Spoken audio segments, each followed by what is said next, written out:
information. It was based on observations that I was getting, and it was not difficult to tell that I was losing half my block class on, again, using Oregon Trail as an example. And so I realized immediately that something needed to be done. And so the evaluation that I was using on Oregon Trail was one that was more reflective rather than quantitative, so that I was able to, you couldn't say that, well, they didn't score this many points because they didn't get that. In other words, it was, what did you get out of it, what did you learn from it? And the goal was to go ahead and do that. So I didn't really feel that it skewed it from that standpoint of view. And even with taking those precautions and arriving in Oregon in that one case at the same time, there still was a difference in how they scored their tests. There was a difference in how they scored their tests when we went, when the emphasis was on quizzes. Okay. Because the block scheduled kids were not retaining. That seemed to be the major problem. They were not retaining.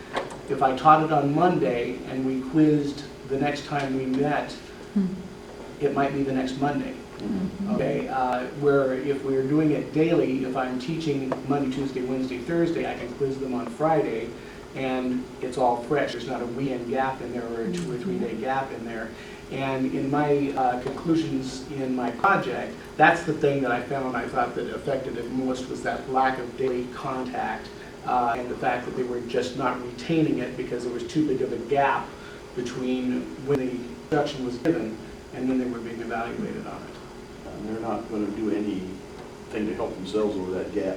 No, no, that's up to us. Anybody else? One more question.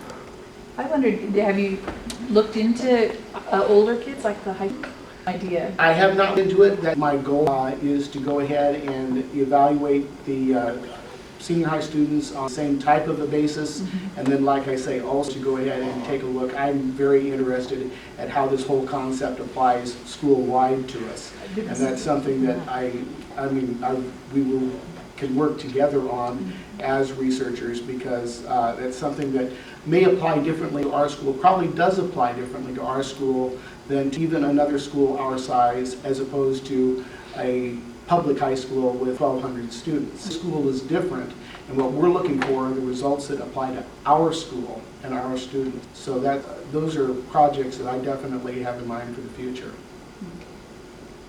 If I can find a way to get paid for them. Yeah. I have a follow-up question. I know you weren't here for a lot of the trips that were done before you started teaching here. But actually, I was. Well, I guess that's right, because you were leading this. You were still leading the tours back east, right? Weren't you?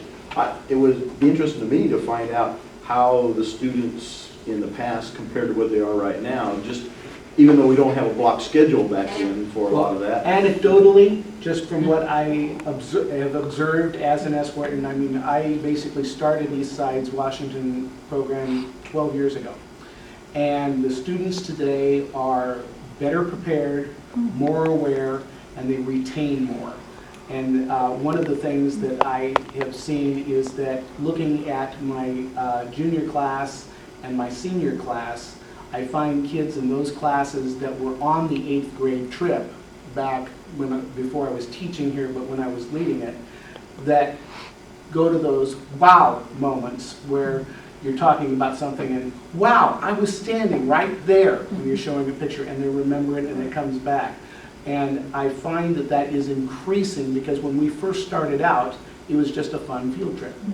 But I'm finding definitely that every year, and the intervention that we do with the costume ball is probably the most dramatic of those, because last year I had, I can't remember the student's name, but he was one of the Civil War generals. We were standing in line to go to the Empire State Building, and this kid told me everything he knew, and it took like 45 minutes about this general. And otherwise, this kid would not have been able to tell me which side Abraham Lincoln was on. And yet he'd gone ahead and he had been so excited about this whole idea about being that person and everything else that 45 minutes he's just going on and on. So I mean, you have seen, as more curriculum is included in it and and it's more tied in, the kids get more excited about the curriculum because of the trip, and they're excited about the trip because of the curriculum they're going through. So it's a good time, and it's something we can all use. Okay, well, thank you very much.